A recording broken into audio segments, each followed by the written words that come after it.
Wonderful. So, yes, I have a few questions for Elena as well. And then we also want to give you a chance to ask some questions. We'll have a microphone going around. If you can just raise your hand when I let you know and introduce yourself.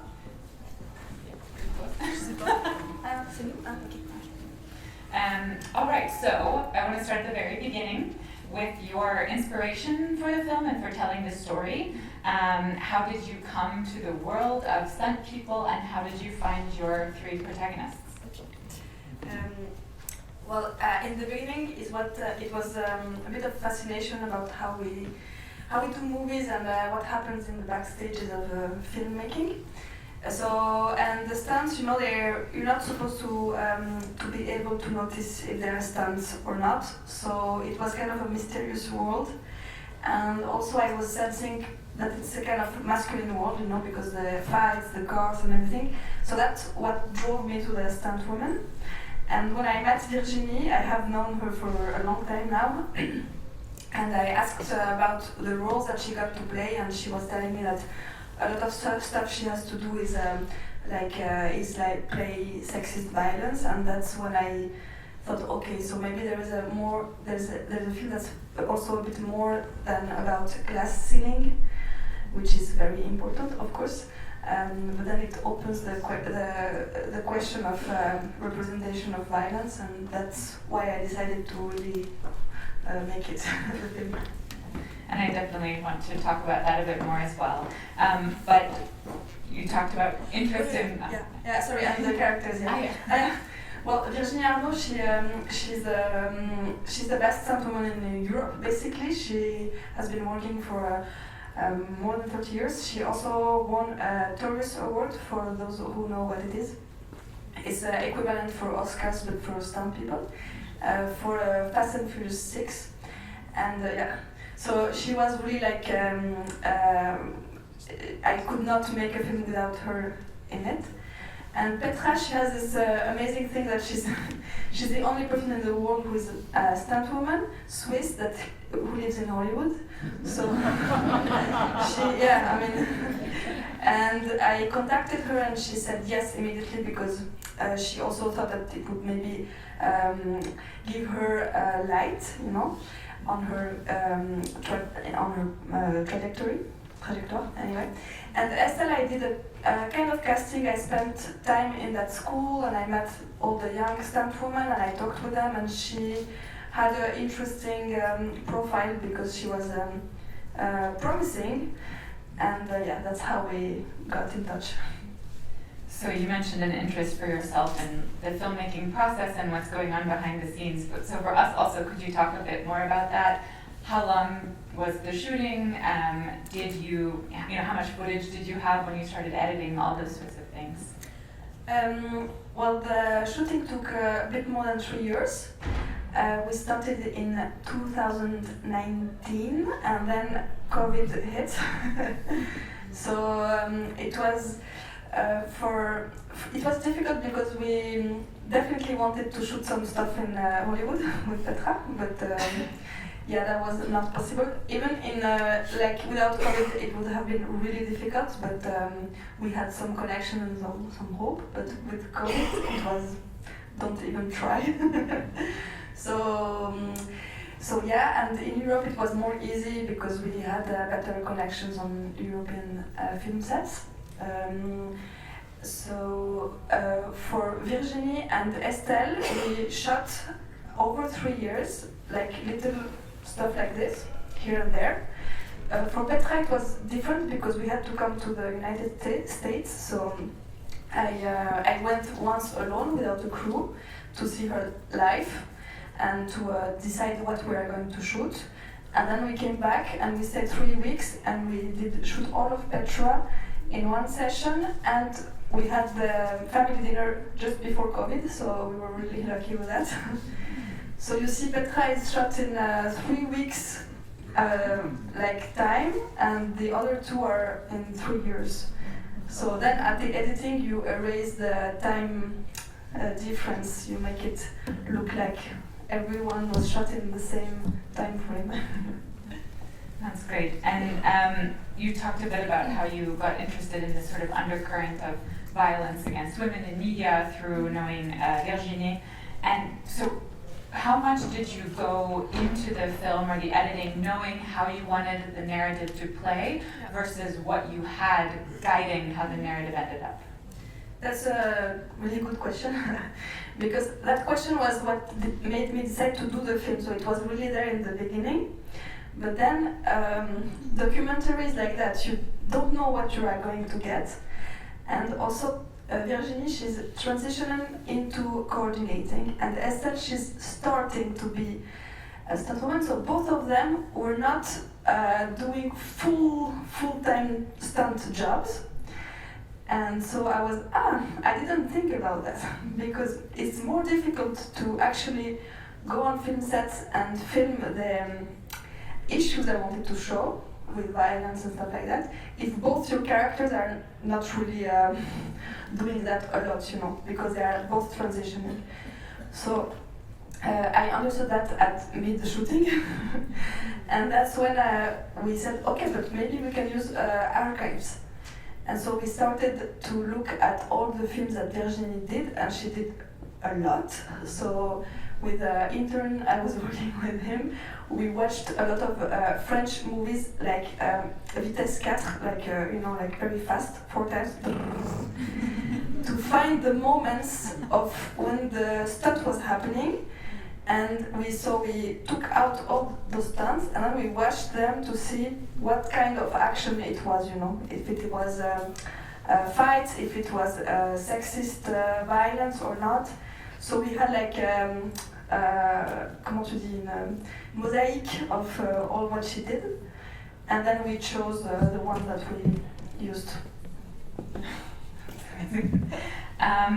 So can you talk a bit more about the idea of this balance of the women making their mark in a very male-dominated world, in a male-dominated profession, and then balancing the work they're having to do that sort of perpetuates this violence against women we see on screen?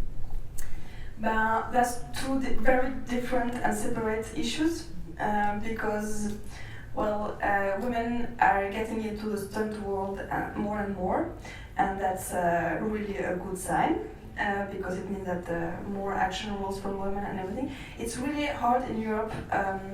I think in the United States also, but the market is way bigger here. But to make oneself a place as a coordinator, and Virginie, she's struggling. I don't know if you felt it, but some scenes are. You can see that she has to push. And for the question of what was the second part, the representation of violence? Yeah, how they sort of cope with the work they're doing. Yeah, so they come at the end of the whole film process, yeah? So they have nothing to say because they are not the person directing, writing, producing, they just execute, you know? And so very often, stunt people don't know what they are going to do when they go on set, especially here because of confidentiality issues.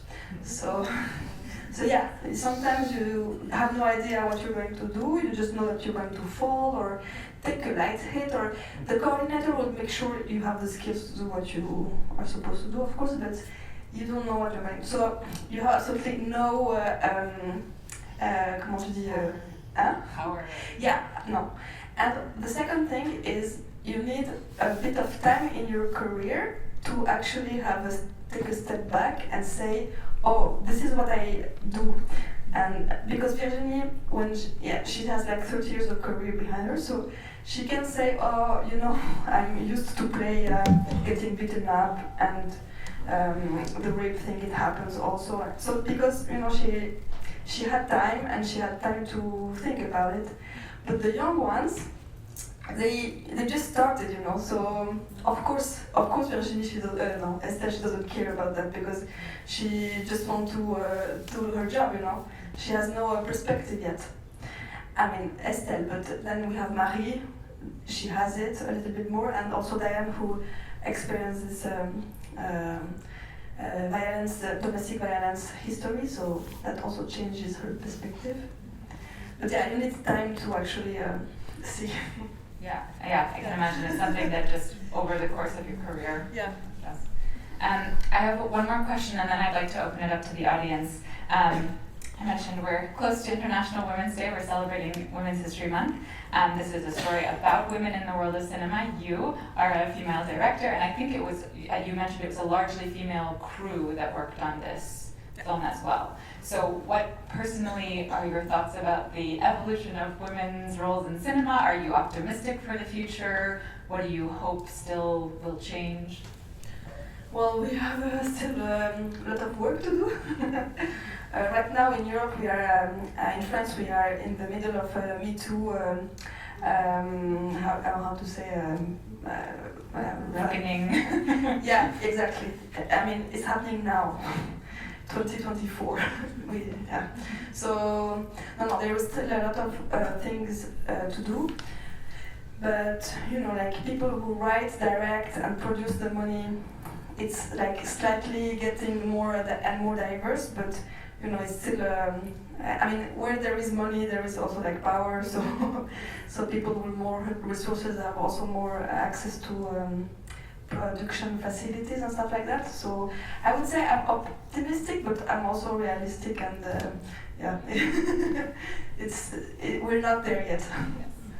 Yes, I'll also stay hopeful, because at the Solothurn Festival this year, I was really thrilled to see so many women and so many young women whose films were premiering. But you know, the first films are one thing, but the second and third film, especially for women directors, are more difficult because you have to keep proving that you can do, and we still don't have the joker of being as mediocre as the white straight male, but maybe one day. That's what I hope, actually. Wonderful. Well, are there any questions in the audience? Maybe we can start up here if we'll wait for the microphones. Thank you very much. I commend you. I'm just a spectator. I'm not a critic or anything, but I want to say that personally you exposed the world to me that I was aware of, but not to that depth. And I really am questioning whether I want to see any movies anymore. I'm sorry, tomorrow's, is it Sunday, it's going to be the Oscars, but from now on, I will be thinking about the Stuntwomen. So thank you very much. Thank you.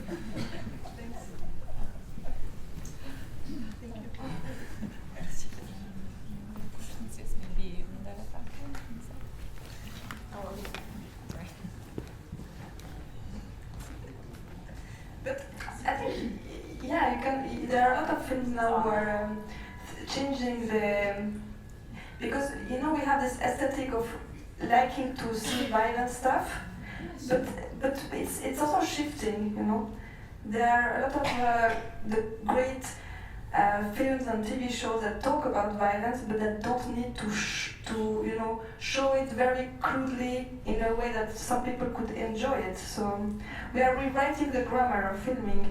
It's happening. So just go and watch films made by women directors, and maybe it will also expand what you see. But thank you. Well, your film is going to be a big help. Merci. Yeah, thank you very much, first of all, for this wonderful film. I'm really impressed by it. It's happening on a lot of levels. Also the ambiguity of playing reality, and in reality violence stays hidden. And as a stunt woman, they are like extras. I did a lot of extra work in film and TV shows, and also violent scenes where, especially Body of Lies, there was an explosion of a car I was in the Amsterdam, Netherlands scene selling flowers, and then we practiced forever because the scene was extremely expensive, and it was on Capitol Hill. It was like outrageously expensive. So we practiced for hours on end. 1, 2, 3, boom. 1, 2, 3, boom. And then when it really came to the scene, people in front of us were stunt people, a guy and a woman, and they were plastered with stuff on the skin because they were near the explosion and the fire. So that made it really real. So in the moment the film was on, it was real and not real at the same time. And then you think, I did really well, and hopefully nobody sees it. It's kind of bizarre. It's an ambiguity that you're working on. And that you got it together, I thought was great. And also the third point I want to make is the continental shift here, where Petra is in the US. So I grew up in Germany, so half my life I'm here. So it feels this, and I do some creative work like this, so it's really strange how you want to reach out also to your usual environment. Anyway, it's a lot to say, so thank you so much. I hope you get another prize. All right, so yeah, well, and then we'll be here afterwards if people want to discuss own experiences, have any other comments. But yeah, if there are any questions, that would be great. We have one more on this side, and we'll go over here. Hi, good afternoon. Great film, I enjoyed it. I'd be interested to hear. I think Virginie, her daughter, looks like is now in this industry. Did you happen to, was she encouraging her daughter or dissuading her daughter? What was the process for her daughter? Because her daughter was going through this, and I think at one point her daughter was just like, oh, do I really want to do this? I'd be interested in to learn the process for that. And then with Petra, I just thought it was very interesting how, I think she got a full replacement of her hip. And you could see now she's trying to do something a little bit safer, and I just thought that was interesting how you after a while you want to do something, you want to earn your income, but you also want to keep So I thought it was very interesting. Thanks. For Lola, Virginie's daughter. She's not going to be a stunt woman. Maybe some of you sensed it, but they go to the circus to train every now and then because that's where Virginie comes from, but Lola, she doesn't really enjoy it. And I also like that scene because you can see that she's a bit fed up, she's doing it to please her mom, but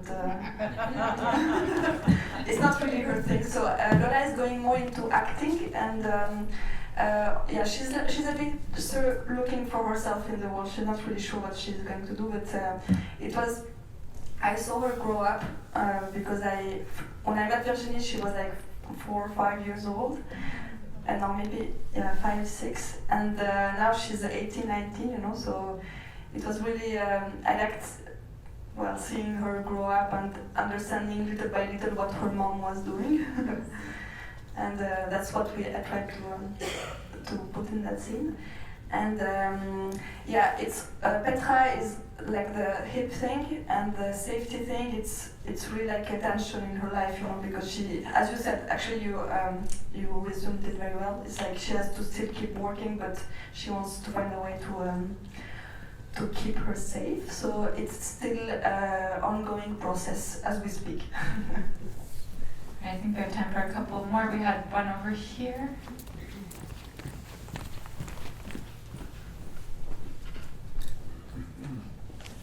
Hi, thank you so much for the film. I appreciate it. Thank you so much for coming here.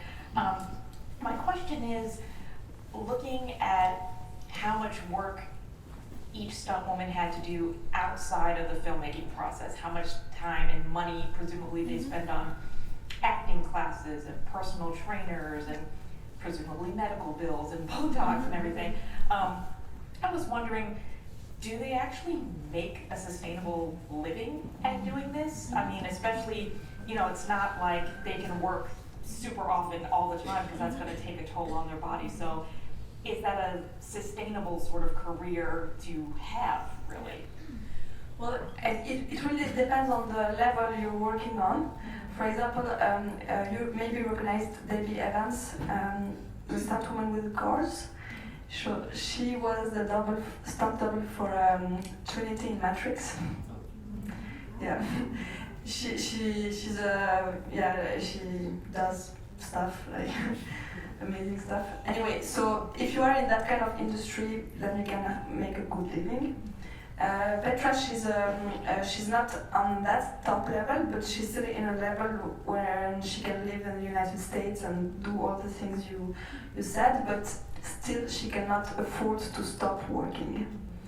And in Europe, we have a system of unemployment system for artists. It means that you have to do a certain amount of hours, work hours, and if you achieve that amount, then the state will give you money the days you don't work. So all artists have that system, comedians or actors or technicians, directors. It's like a safety net, yeah. So in that way, yes, you can make a living, but every day that you work out on your own is not paid, of course. So it's not like a superstar life, except if you do the very big film. Right, one more question here in the center.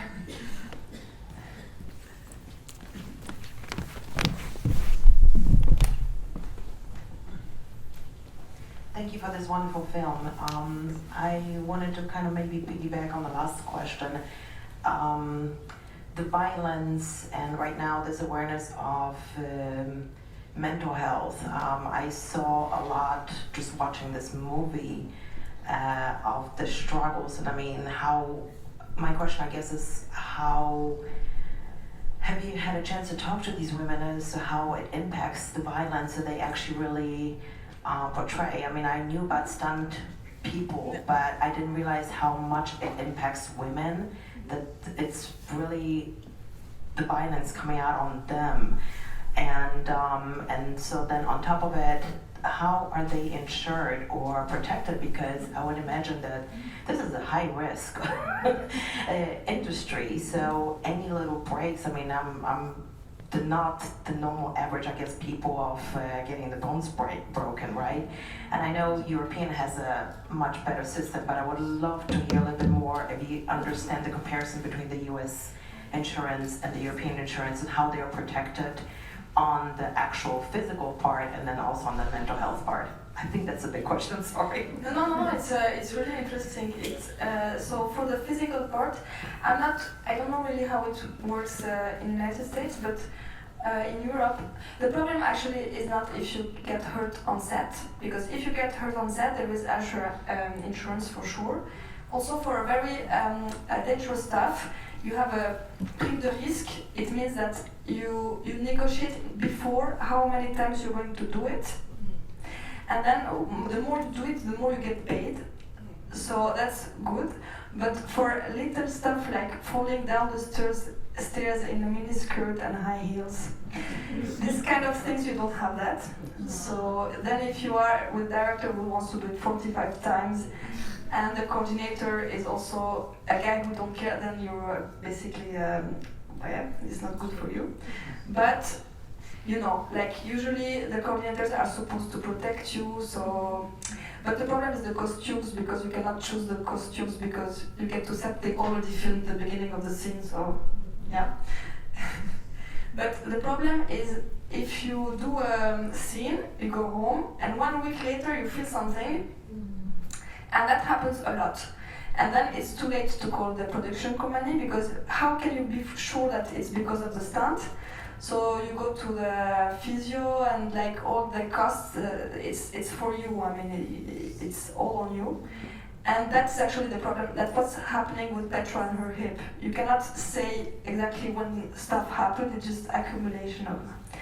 For the mental thing, so no, there is no safety net or psychologs on set, and it's a continuum. I think it's here we're focusing on the Stuntwomen, but this violence thing is really a continuum that concerns also the actresses. And so I had a really interesting discussion with Stuntwomen about that in another screening, where actually they play the violence, the physical violence, the actresses, they play the emotional violence, and it's also not easy sometimes. So I think that's a global question that we should talk about in our industry, but like so many Well, thank you. And I'm going to ask one last question in the interest also of supporting women directors in their second and third features. Elena, what are you working on now? And what do we have the pleasure of seeing from you next?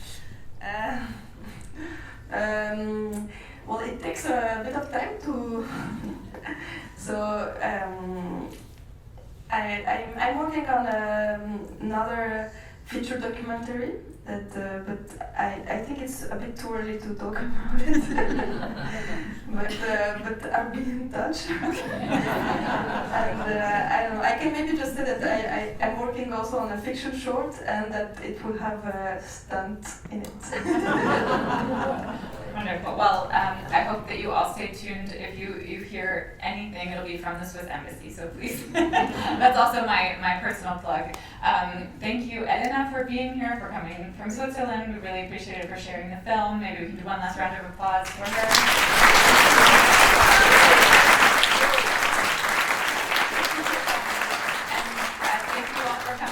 For keeping this film series going, for your interest in our events and our programs.